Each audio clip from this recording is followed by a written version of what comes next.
jumpa lagi di channel Mr. Utomo. Assalamualaikum warahmatullahi wabarakatuh. Ya, pada video kali ini saya akan mentutorialkan terkait literasi asam basa pada aplikasi virtual laboratorium yaitu ChemLab.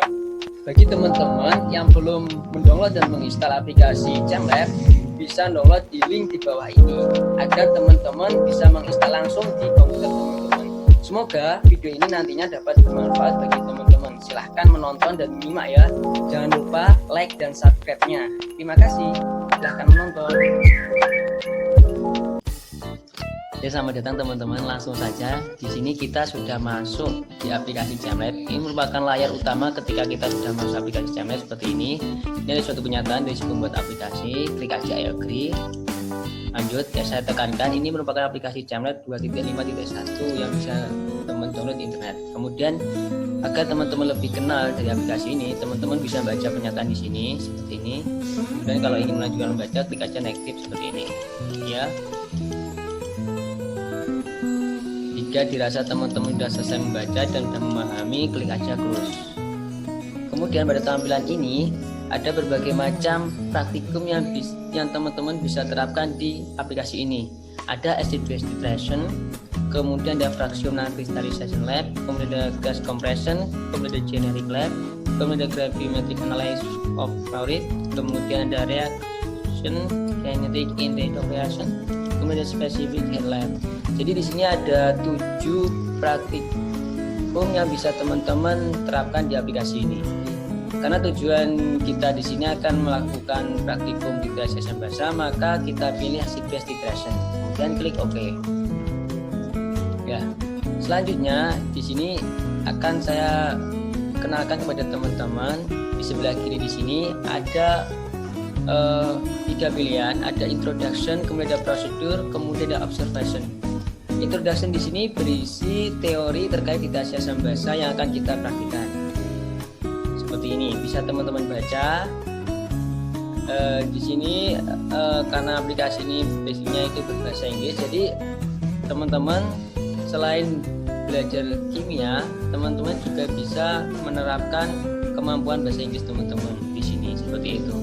Kemudian di bagian kedua di sini ada prosedur. Jadi prosedur di sini bisa teman-teman gunakan ketika teman-teman belum memahami cara melakukan titrasi. Jadi ada berbagai langkah di sini bisa sebagai pedoman seperti itu. Kemudian di kolom selanjutnya di observation di sini apabila teman-teman sudah melakukan praktikum, hasil dari praktikum teman-teman bisa teman-teman tulis di sini seperti itu.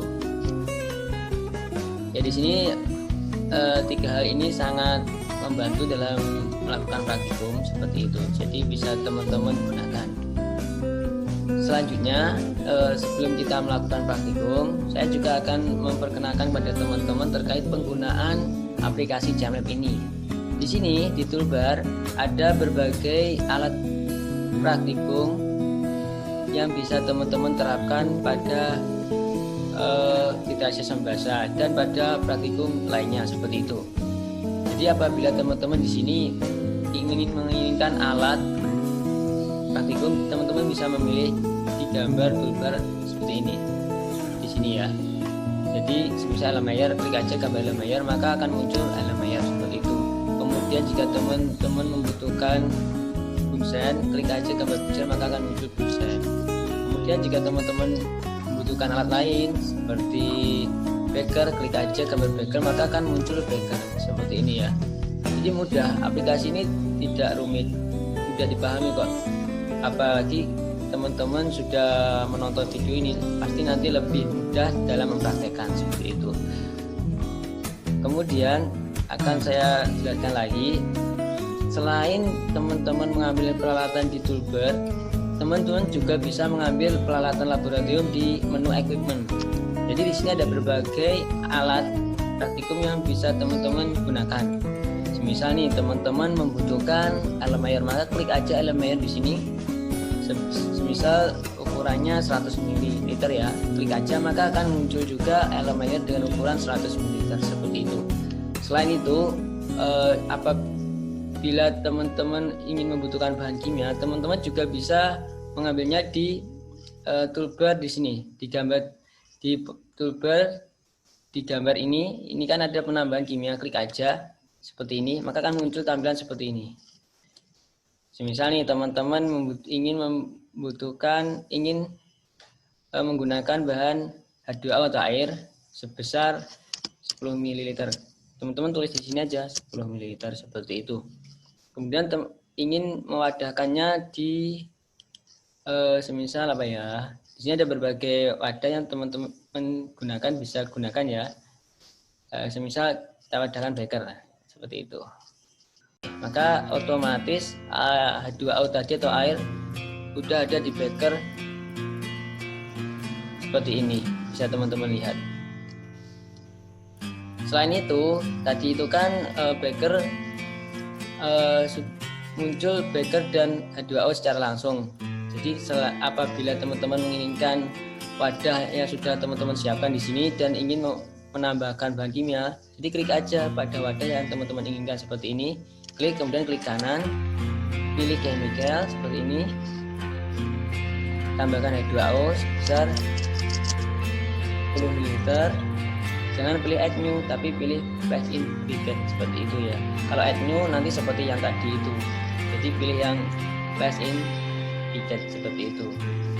Ini udah betul, klik aja OK. Jadi otomatis nanti H2O sudah berada pada gelas beker yang teman-teman inginkan, karena tadi kosong, sekarang sudah berisi seperti itu. Kemudian apabila teman-teman ingin menuangkan bahan kimia atau zat di beker ini ke dalam Erlenmeyer, maka teman-teman tinggal klik aja gelas bekernya, kemudian pilih gambar di tuber pour seperti ini, klik. Nah, jadi bentuknya kan sudah berubah, sudah dimiringkan, tinggal teman-teman pasang di atas Erlenmeyer. Maka otomatis H2O tadi atau air sudah tertuang di Erlenmeyer seperti itu. Kemudian jika teman-teman ingin memanaskan H2O tadi yang ada di beker, maka teman-teman tinggal pasang aja bungsainya di bawah beker seperti ini. Jadi nanti otomatis airnya akan mendidih. Jika teman-teman ingin menambahkan termometer, bisa tinggal klik kanan, pilih termometer. Ini ada kenaikan suhu, berarti tandanya air di sini mulai mendidih seperti itu. Dan kemudian ditandai dengan gelembung-gelembung seperti ini. Jadi ini menandakan air atau H2O di dalam beker sudah mendidih seperti itu. Sangat simpel aplikasi ini bisa teman-teman gunakan saat pembelajaran kimia, terutama itu mudah sekali bisa memahamkan siswa seperti itu. Ya kurang lebihnya seperti ini, hanya sedikit pengenalan. Jadi apabila nanti teman-teman ingin mempelajari lebih lanjut, bisa teman-teman coba sendiri karena tidak rumit kok, mudah seperti itu. Itu biasa saja ya.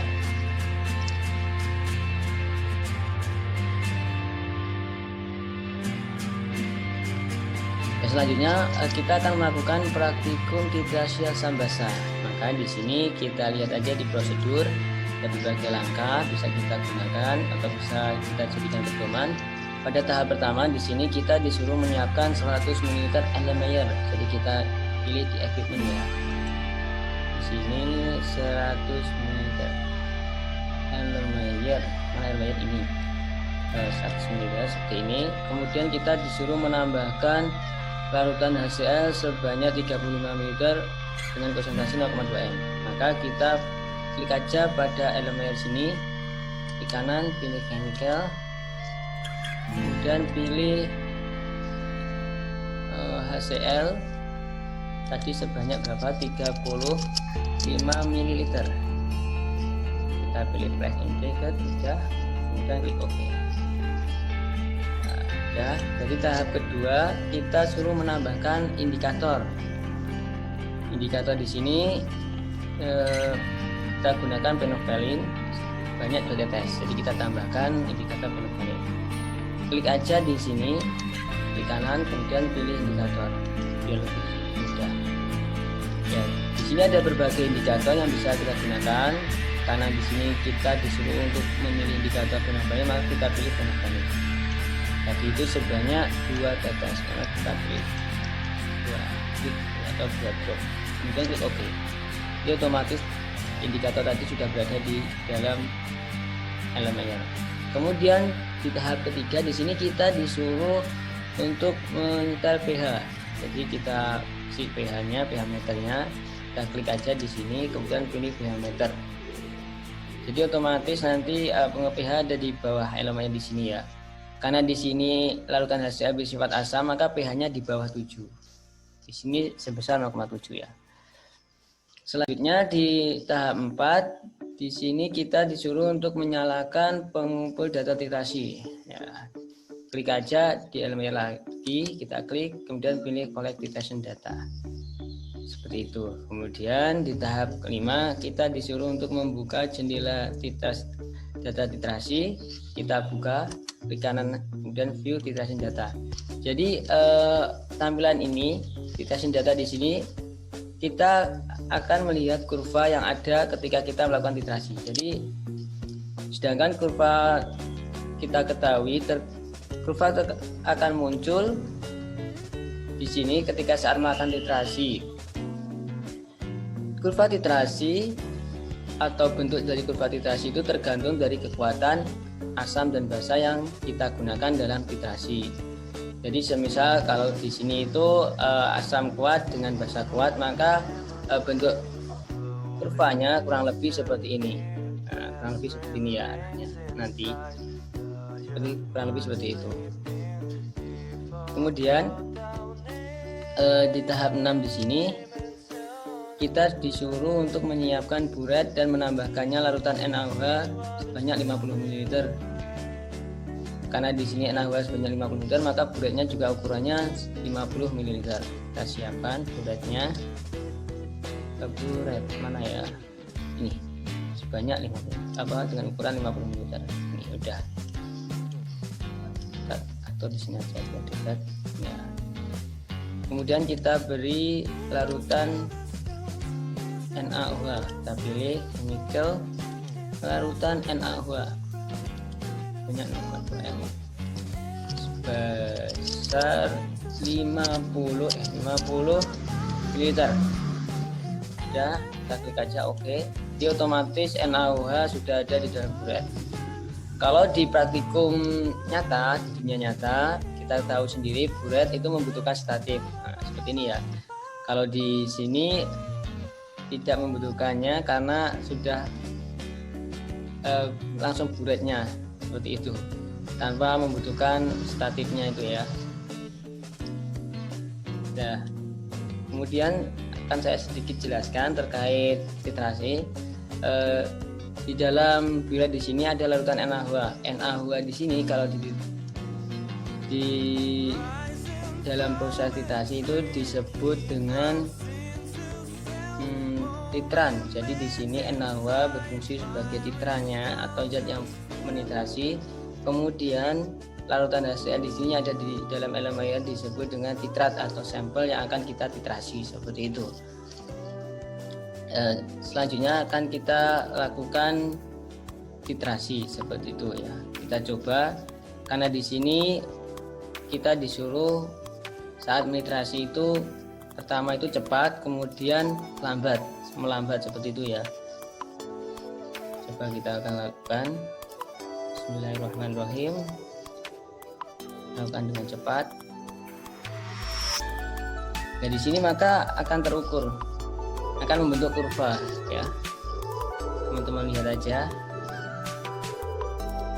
Kita tunggu. Kita lambatkan. Tadi sesuai dengan prosedur yang ada. Ya. Sampai dengan titik akhir titrasi. Teman-teman harus bisa membedakan antara titik akhir titrasi dan titik ekuivalen. Kalau titik ekuivalen merupakan titik di mana mol zat suatu larutan itu dalam hal ini NaOH sama dengan mol zat suatu larutan yang akan dititrasi yaitu asam seperti itu. Nah, udah mulai berubah, berarti kita stop. Nah, di sini ada perubahan warna. Perubahan warna ini menunjukkan bahwasanya titrasi sudah selesai atau sudah berada pada akhir titrasi, ditunjukkan dengan indikator yang sudah kita beri tadi penoftalin juga menjadi warna merah jambu atau pink, seperti hanya warnanya Patrick. Ya, kita N ya tadi. Jadi kita sudah mengetahui hasilnya seperti itu. Ini tadi 50 ya mulainya. Ya. Biar kurvanya itu membentuk, biar lebih baik lagi, terlihat bagus, kita lanjutkan aja karena kita sudah mendapatkan datanya saat terjadi perubahan warna merah jambu.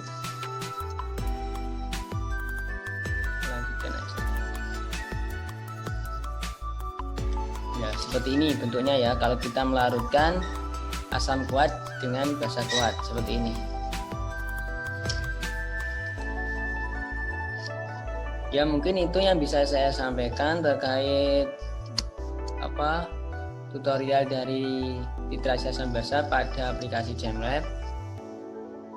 Ya, sekali lagi saya mohon maaf apabila ada kata yang salah. Semoga video ini dapat bermanfaat bagi teman-teman semua. Terima kasih. Wassalamualaikum warahmatullahi wabarakatuh.